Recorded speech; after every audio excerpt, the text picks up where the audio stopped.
اللہ تبارک و تعالیٰ نے قرآن مجید میں فرمایا ہے کہ نبی کریم صلی اللہ تعالیٰ علیہ وسلم کا اہل ایمان سے رشتہ یہ ہے کہ مومن اپنی جانوں کے مالک نہیں بلکہ ان کی جانوں کے مالک میرے محبوب علیہ السلام ہیں۔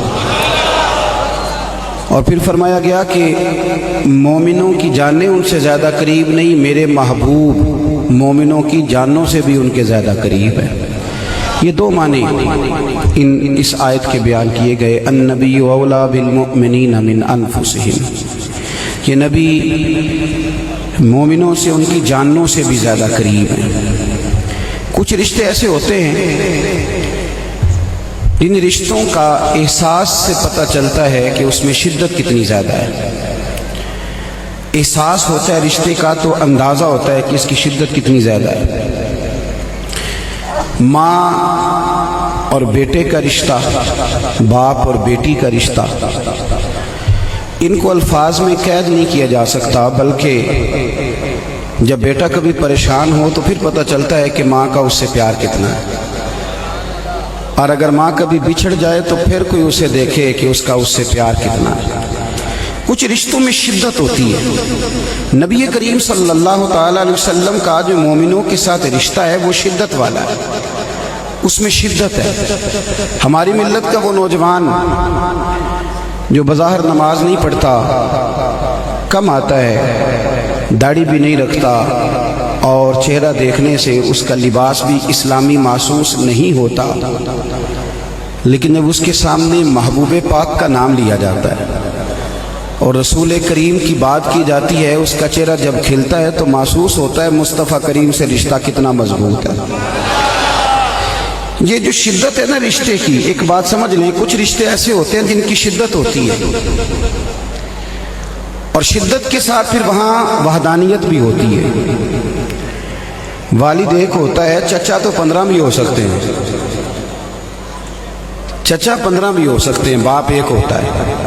اسکول میں ٹیچر بہت سارے ہو سکتے ہیں، لیکن پرنسپل 2 نہیں ہو سکتے، وہ ایک ہی ہوتا ہے۔ میری بات کی سمجھ آ رہی ہے آپ حضرات کو؟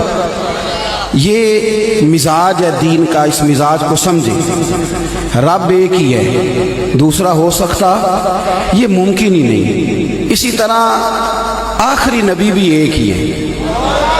اعلیٰ حضرت بریلوی رحمۃ اللہ علیہ فرماتے ہیں جیسے سب کا خدا ایک ہے ویسے ہی ان کا ان کا ہمارا تمہارا نبی۔ یہ جو شدت ہے نا نبی پاک کے ساتھ، میری بات پر آپ توجہ فرمائیں، نعرہ بے شک نہ لگائیں، سبحان اللہ بھی آپ اپنی مرضی سے کہیں، اور میری تو خواہش ہے کہ دھیمی دھیمی کہیں آپ، اور جب کہیں تو تب بھی صرف اللہ کو راضی کرنے کے لیے کہیں۔ میری بات پہ تھوڑی دیر آپ توجہ دیں۔ کچھ رشتوں کے اندر غیر کی شراکت برداشت ہی نہیں ہوتی۔ نبی کریم صلی اللہ تعالیٰ علیہ وآلہ وسلم نے نا دیوس کہا اس شخص کو جس کی بیوی کی کہیں اور توجہ ہو اور پھر وہ شخص غیرت نہ کھائے۔ اسے کہا کہ یہ غیرت مند اسلام درگزر کا سبق دیتا ہے، لیکن اگر کسی کے گھر کے اندر ماحول خراب ہو جائے تو وہ درگزر والا نہیں، وہ غیرت والا معاملہ ہے، پھر اسے غیرت کا درس دیتا ہے۔ ذات رسالت مآب صلی اللہ علیہ وسلم کے ساتھ یہ بات سمجھ لیں، رشتہ اتنا مضبوط ہونا چاہیے کہ اس میں غیر کی مداخلت برداشت۔ صحیح بخاری میں حدیث ہے، حضرت عمر فرماتے ہیں نبی کریم صلی اللہ علیہ وسلم مسجد نبوی شریف میں داخل ہوئے تو میں تورات پڑھ رہا تھا۔ ہمیں نا بڑا شوق ہو گیا ہے، مجھے زیادہ ڈر اس بات کا آتا ہے کہ ہماری ملت کے جوانوں کو شوق بڑا ہے، یہ کہتے ہیں میں نے تھوڑی سی اس کی بھی سننی ہے، تھوڑی سی اس کی بھی سننی ہے، تھوڑا ادھر بھی جانا ہے، پھر یہ حساب کرتے پھرتے ہیں، کہتے ہیں وہ فلانے مولوی نے یہ بھی تو بیان کیا نا، تو اب آپ بتائیں اس کا جواب کیا ہے۔ تو میں کہتا ہوں ضرور سننا، لیکن پہلے اپنے مذہب کے اسپیشلسٹ بن جاؤ، پہلے عقائد سے ان کے دلائل سے آگاہی حاصل کر لو، پھر دوسرے کو سن لینا۔ ابھی تمہیں اپنا ہی پورا پتہ نہیں تو سب کو سننے کیوں نکل گئے؟ بات کو سمجھیے گا۔ حضرت عمر فاروق رضی اللہ تعالیٰ عنہ فرماتے میں تورات پڑھ رہا تھا، مسجد نبوی شریف میں بیٹھا تھا، نبی کریم علیہ السلام تشریف لائے، اچانک میری نظر اٹھی، میں محبوب کے استقبال کے لیے کھڑا ہوا تو میں نے حضور کے چہرے پہ ناراضگی دیکھی۔ حضرت موسیٰ اللہ کے وہ پاک نبی ہیں جن کا قرآن کے ہر پارے میں تذکرہ آیا ہے، ان پر نازل ہونے والی کتاب ہے تورات۔ حضرت سیدنا عمر فاروق کہتے ہیں میں نے حضور کے چہرے پر آثار ناراضگی دیکھے تو میں نے عرض کی یا رسول اللہ صلی اللہ علیہ وسلم آپ ناراض ہیں؟ تو حضور نے فرمایا عمر میں ناراض ہوں۔ کیا کر رہے ہو؟ یا رسول اللہ حضرت موسیٰ پر نازل ہونے والی کتاب تورات کی تلاوت کر رہا ہوں۔ تو محبوب نے فرمایا عمر اسے بند کر دو، تم تورات پڑھ رہے ہو؟ حضرت موسیٰ کلیم اگر آج حیات ظاہری میں ہوتے میرا کلمہ پڑھ کے میرے قرآن پاک کی تلاوت کرتے۔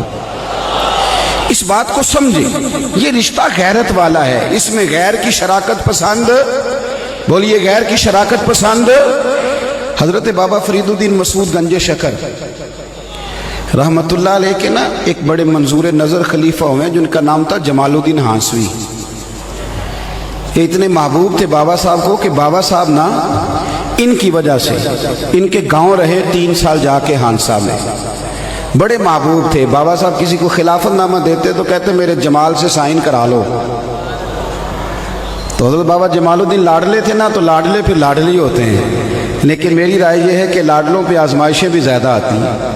کہتے سائن کرا لو، تو وہ لے کے جاتے اجازت نامہ، تو کئی دفعہ حضرت جمال الدین پکڑ کے پھاڑ دیتے۔ لوگ آگے کہتے بابا صاحب انہوں نے تو پھاڑ دیا ہے۔ فرمایا جس کو جمال الدین پھاڑ دے فرید الدین سیاہ نہیں کرتا۔ ختم ہو گئی بات، پھاڑ دیا تو چھٹی کرو۔ بڑا پیار تھا ان سے۔ حضرت بہاؤالدین زکریا ملتانی رحمت اللہ علیہ ملنے آئے۔ میں مضمون سمجھا رہا ہوں، آپ کو میری بات پہ توجہ کرنا۔ ان کی نظر پڑی حضرت جمال الدین ہانسوی پہ، تو انہیں یہ درویش بڑا پسند آیا۔ ملتان شریف جا کے خط لکھا، کہنے لگے بابا صاحب میرے سارے مرید اور خلیفے لے لیں، یہ جمال الدین مجھے دے دیں۔ تو بابا صاحب نے نا ایک لائن اوپر کھینچی ایک نیچے کھینچی اور بڑا مزیدار جملہ لکھا۔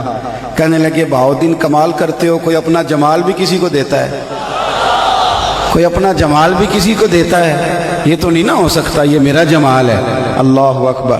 انہوں نے کوئی روحانی کشش ڈالی۔ تو ایک دن حضرت جمال الدین ہانسوی کہنے لگے بابا صاحب سے حضور میرا دل کرتا ہے ملتان شریف جانے کو، اللہ کرے آپ کو سمجھ آئے میری بات کی، میرا دل کرتا ہے ملتان شریف جانے کو۔ تو بابا صاحب سمجھ گئے، کہنے لگے وہاں کیا ہے، کیا ہے وہاں، کوئی کاروبار ہے، رشتہ داری ہے، تعلق ہے؟ عرض کی حضور نہیں۔ میں پھر کہ بندہ نواز آپ جانتے تو ہیں، میرا حضرت بہاؤالدین زکریا سے ملنے کو دل ہے۔ آپ نے فرمایا وہ میرے بھی دوست ہیں، مجھے اعتراض کوئی نہیں تھا، پر جس طرح تو جا رہا ہے جا پھر ادھر ہی جانا، اور گرا جو ان کی نگاہ سے وہ سنبھل نہیں سکتا۔ ایک در پھڑیے محکم پھڑیے تے پھر ایک دے ہی ہو کے مریے۔ یہ یاد رکھنا، یہ جو مزاج بن گئے نا، بابا میاں محمد بخش صاحب رحمۃ اللہ تعالیٰ علیہ نا بڑے درویش بزرگ تھے۔ درویش سخت جملہ نہیں کہتے، پر بابا صاحب نے بھی نا ایک سخت جملہ کہا ہے۔ انہوں نے کہا نویں نویں نہ یار بنائیے، میاں صاحب کمینہ ہی آگ چھڑیا جی، تسی تے سادے بندے ہو، اتنا سخت جملہ ایویں نویں نویں نہ یار بنائیے وانگ کمینے لوگ کا، اتنا سخت جملہ کہہ دیا۔ کہا جاؤ چلے جاؤ۔ حضرت جمال الدین کہتے ہیں میں وہاں سے نکلا، لیکن پتہ نہیں دل پہ کیا بوجھ پڑا، نہ وہاں جا سکا نہ یہاں کا رہ سکا۔ بڑا میرا نام تھا، لیکن دروازہ محبوب سے جدا ہوا تو اب کوئی پوچھنے بھی نہیں آتا۔ اتنی خستہ حالی ہوئی، ایک کونے میں بیٹھ گئے، مکھیاں بھنکتی ہیں، حال بڑا برا ہے۔ ایک تاجر بابا صاحب کے پاس سال کے بعد آتا تھا، توجہ ہے نا میری بات پر آپ حضرات، سال کے بعد آتا تھا۔ اس سال جب وہ آیا نا، اس نے لوگوں سے پوچھا جمال الدین کہاں ہیں؟ انہوں نے کہا جناب کیا بتائیں آپ کو، یہ معاملہ ہوا ہے، آج کل بابا صاحب علیہ رحمہ ناراض ہیں۔ اس نے نا رات حضرت بابا صاحب کی خدمت میں بیٹھنا تھا، بیٹھا تو بابا صاحب کے پیر دبانے لگا۔ خواہش تھی کہ میں جمال الدین کی سفارش کروں گا۔ پیر دباتے دباتے جب رات بیت گئی تو بابا صاحب مسکرائے، پھر تھوڑی دیر کے بعد سنجیدہ ہوئے تو کہنے لگے جمال الدین کی بات کرنا چاہتے ہو، کرو۔ عرض کی بندہ نواز پتہ ہے تو پھر بیچارے کو معاف کر دیں، درگزر فرمائیں۔ کہا یار اس نے ہماری قدر ہی نہیں کی، وہ دائیں بائیں جاتا پھرتا ہے، وہ دائیں بائیں بھاگتا ہے، اس نے خیال ہی نہیں کیا، اس نے توجہ ہی نہیں کی، اس کو چاہیے تھا ایسا کرتا، کبھی ادھر نکل جاتا ہے۔ اچھا جاؤ، اسے کہا آ جائے، میں نے اسے معاف کیا۔ بابا صاحب درس دیتے